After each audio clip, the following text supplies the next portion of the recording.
Okay, good morning, YouTube. It's Kev here from the Kev Baker Show. We have got breaking news coming out of Brussels today.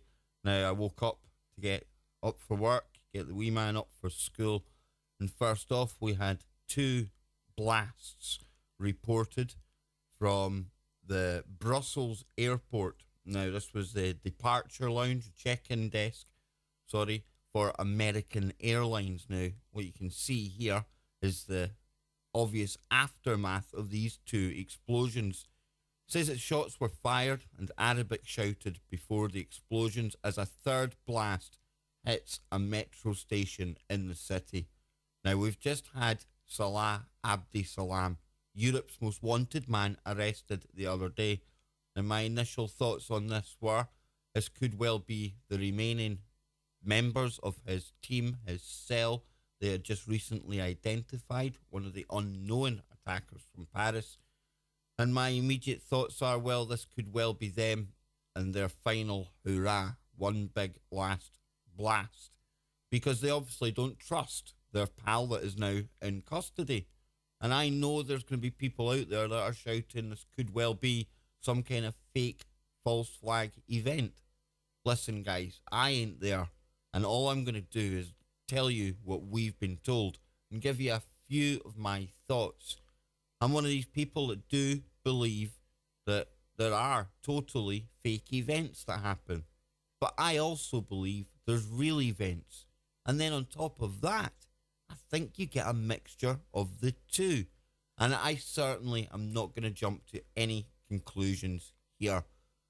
We're going to see people saying this is fake. Yet at the same time, we've been pointing out all of the migrants that have been used as an almost Trojan horse to get these crazy, bloodthirsty killers back into Europe and carrying out attacks like this.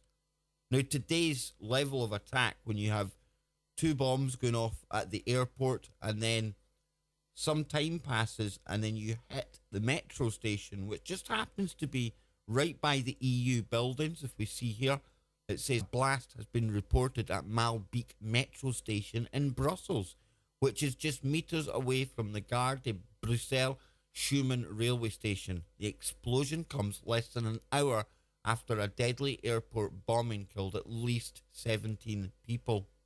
Now, I've heard reports that 10 were dead, 30 injured. Now we're seeing here 17 people. Shouts of Arabic at the airport. I'm suspecting this could well have been two suicide bombers.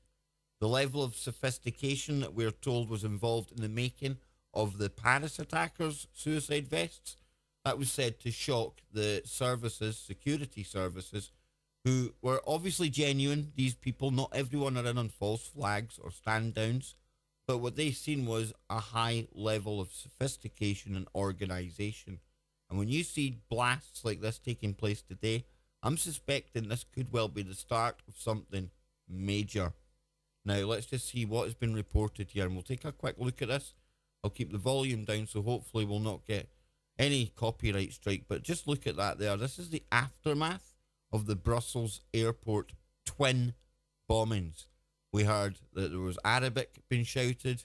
There was one woman I've seen. If we scroll down, we might see her covered in blood, but we'll see people running here from the airport.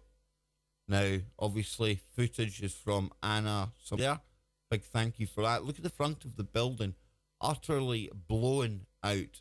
And, you know, maybe it's just me, but that smoke, that kind of colour is reminiscent of what we've seen outside the Stade de France and one of the bistro cafes in Paris when we had suicide bombers detonating their vests way back last year. But it just says here, confused and shocked passengers fled the terminal to safety as they were evacuated by armed police. Footage also showed ceiling tiles littered across the floor and strewn black luggage belts, cases and bags at a check-in desk. According to reports, the suspected terror attack centred on American Airlines desk in a departure hall around 8 a.m. Now, at that point, I was thinking to myself, let's just hope to goodness that this is the end of it. I suspected it was a couple of friends or cell members of Abdi Salam's. They don't trust him. They obviously think he might sing like a canary. They see the clock ticking. Or we could well be looking at ISIS unleashing wave 2. Now, for ISIS, I know people are going to be saying, but Kev, you've lost your mind. They're run by the West. Not saying they're not. But not everyone is in on this. You can't keep false flags and terror operations that do have some kind of input from security services. You can't keep all that hidden, the more people that know. So even if this does have some level of security services involved in it, the majority of the people and the security services responding to it, they don't know. They're not bad people per se. It's so confusing. And while I try and make sense of this, and all I'm doing is offering a few thoughts on what may or may not have happened, I'll probably get slated for the fact that I'm not saying it's fake, and I'm not saying it's MI5 or a drill gone live or something like this. But that's okay, because right now, I cannot tell you what has happened. How could I possibly do that? So then, let's have a look here. This is obviously, says Heathrow spokesman, says we are working with police at Heathrow who are providing a high visibility. So you'd see this now spilling across and spreading out. We're but we have seen the army and tanks in the past actually outside places like Heathrow, and that was after previous terror attacks.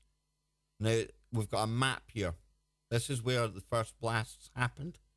Zaventem Airport, and then we come down to Malbeek Metro. Now, this Molenbeek area, this seems to be the hotbed. I mean, if you believe everything we've been told now, Abdi Salam, the most wanted man in the world, he had all the authorities chasing him. And where did he go? He went back home to his parents' house in Molenbeek. And he became that confident, he was wandering about the streets. Now, people again are going to say, well, that hints that this is all a setup. They're all in on it together. Possibly. I don't know.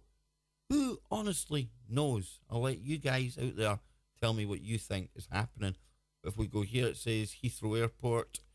They're basically telling people to check in or check the status of your flight. But look at this here. Very reminiscent of the 7/7 attacks.